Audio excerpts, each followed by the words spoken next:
As I look at our offense, I really feel like we have two very outstanding leaders, out there right now, and both of them are two of our three captains are on offense this year.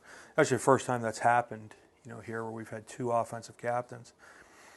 First is Jake Bentsen. Jake is a returning starter for us on the offensive line. Jake actually, he's going in his junior year now. Last year started every game as a sophomore. His freshman year, he ended up starting the last 3 or 4 games of the year in the national playoffs as a freshman. So Jake's got a lot of experience, and just at the end of our spring practices, our team voted for captains, and Jake was one of the overwhelming favorites in terms of number of votes received, and really has done an outstanding job here. The thing about Jake Bentsen is he's one of the hardest working guys we have, if not the hardest working guy we have on the team. This kid's just not going to be outworked. So he sets a tremendous example, for other players to follow, particularly younger players. Through a tremendous work ethic, he has really become a much more effective communicator.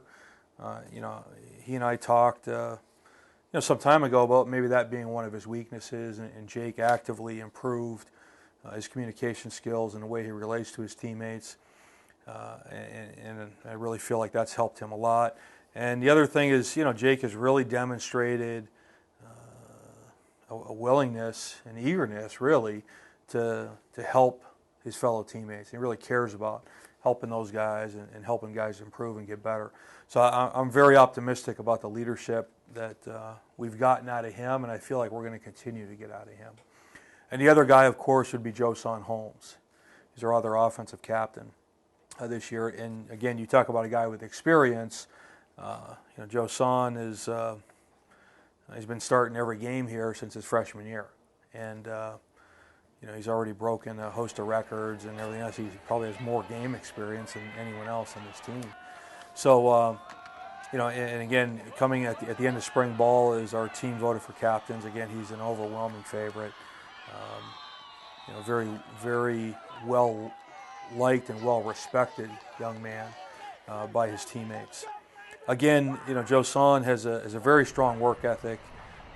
Particularly on the field, when he sets foot on that field between those white stripes, he only has one speed, and that's full go, all the time. And really a singleness of purpose, when he gets on that field, that he wants to do everything he can to help our team be as successful as possible. A very unselfish player. We've asked him to play a whole host of different roles on the field in terms of being a running back and being a return specialist and doubling as a receiver, and he'll do whatever we ask of him. And the thing that Josan has really, I think, excelled at, probably over the last 8-10 months, going into about the midway point of last year, is his ability to communicate with the team in a positive fashion. And as I said, very well respected, I think, because of that. And when Josan speaks, it seems to me that everyone listens.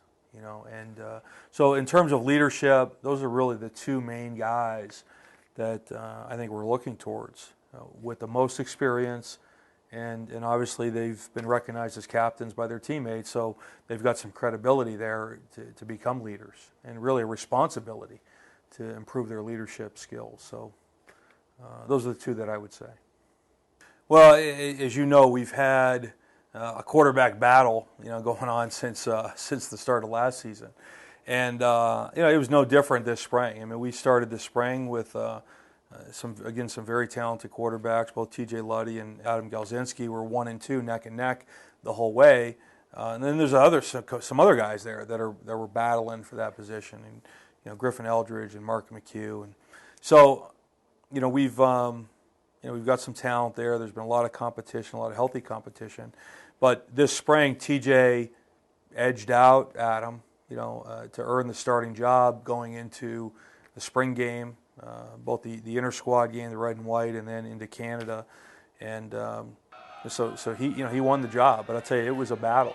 And those guys were really neck and neck. I mean, one day I would look at the film and TJ's performance was better than Adam, and maybe I think I know what the answer is, and the next day Adam would come out and show up TJ. So I think it's a healthy competition. Those guys are both competitors.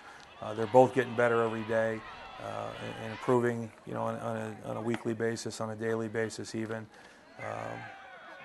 Both gym rats and both office rats, in the office watching film and trying to learn and improve and get better. But TJ won the job this spring, going in the spring game. His performance in the spring game I thought was very good. And, he'll be the number one guy as we come into camp. Now, that being said, nobody's job is ever secure. Everyone has to earn their spot every day.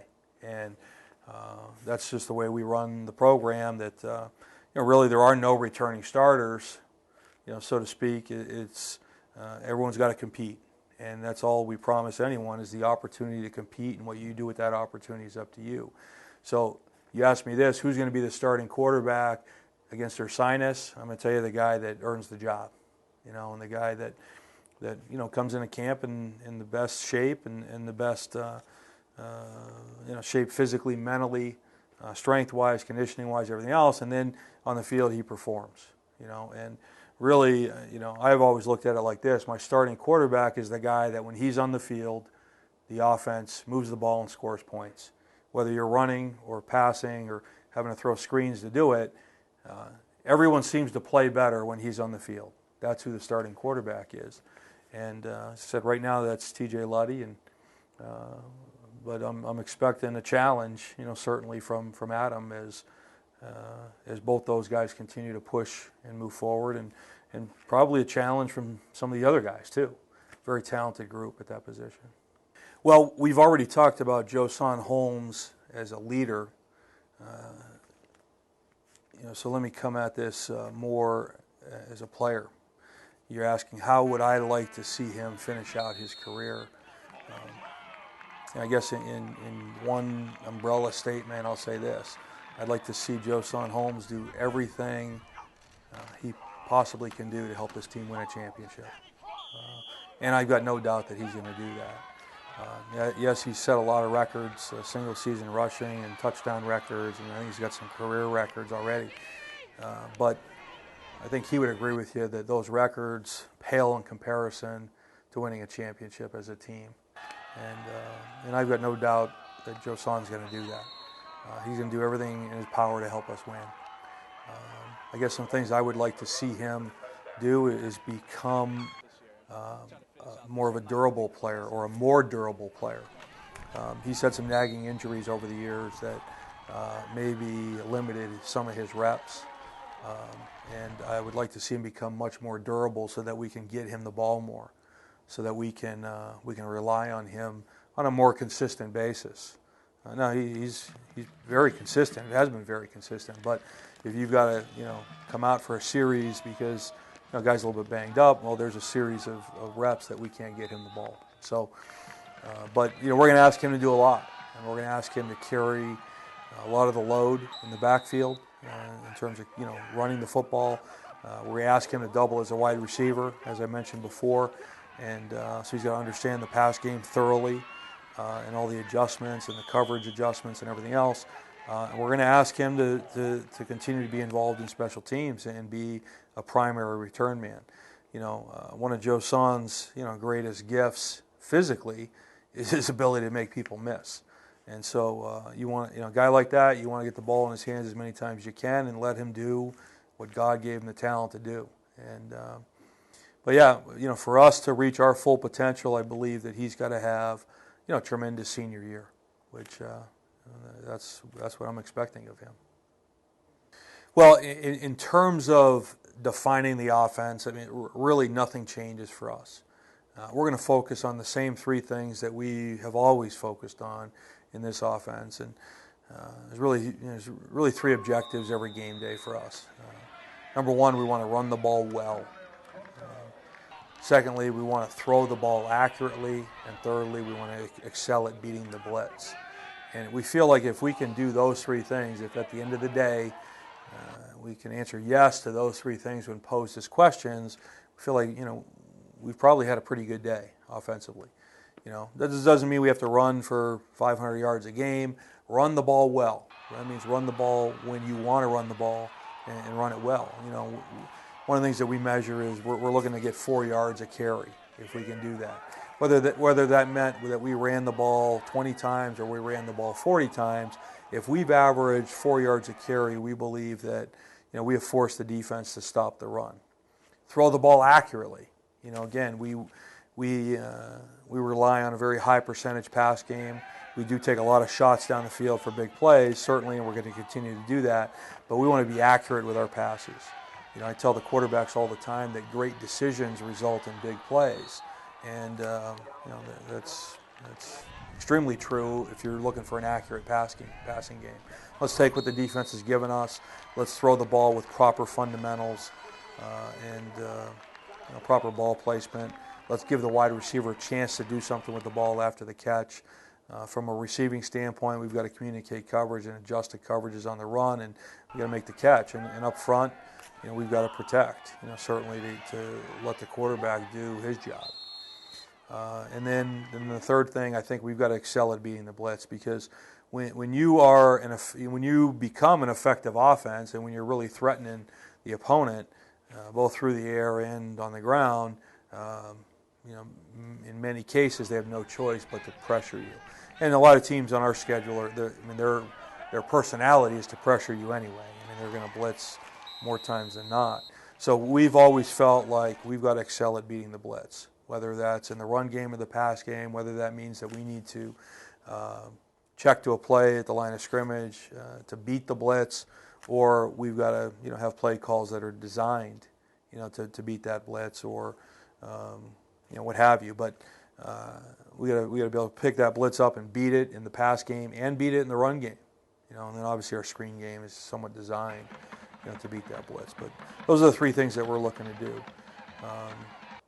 The other thing that I'll say is really a team goal, but it extends to the offense, and every unit, offense, defense, and special teams. And I think it's very critical for our success is, we want to be the most physical and aggressive team on the field.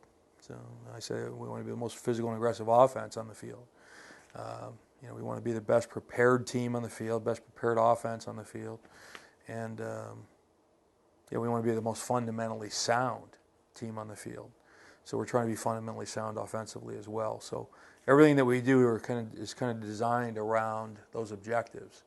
And you ask what's our offense going to be known for? Hopefully those are the things that we're known for. How we will measure up offensively in the MAC conference, once again, you've heard me say this many times, it's a very competitive league, and very strong defenses, very strong offenses in this league. And there's going to probably be some teams that are going to throw for more yards than us. There's probably going to be some teams that are going to run for more yards than us. Really what we'd like to do is be successful and probably be the most successful team in terms of running a balanced offense. And again, run the ball well, throw the ball accurately, excel at beating the blitz.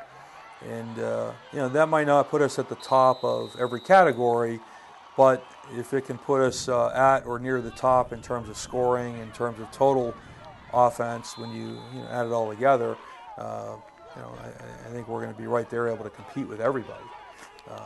But I think the key is to be balanced, and that's our objective all the time. That's what we're looking to do, and there's going to be some games where we're going to have to throw the ball around, and there's going to be some games where the game plan is going to call for us to grind it out more, on the ground.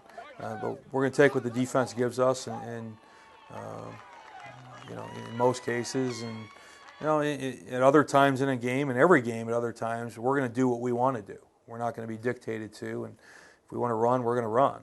If we want to throw, we're going to throw. It doesn't matter what coverage they're in or what front they're in. We're going to do what we want to do. But the most important thing to me is let's be balanced.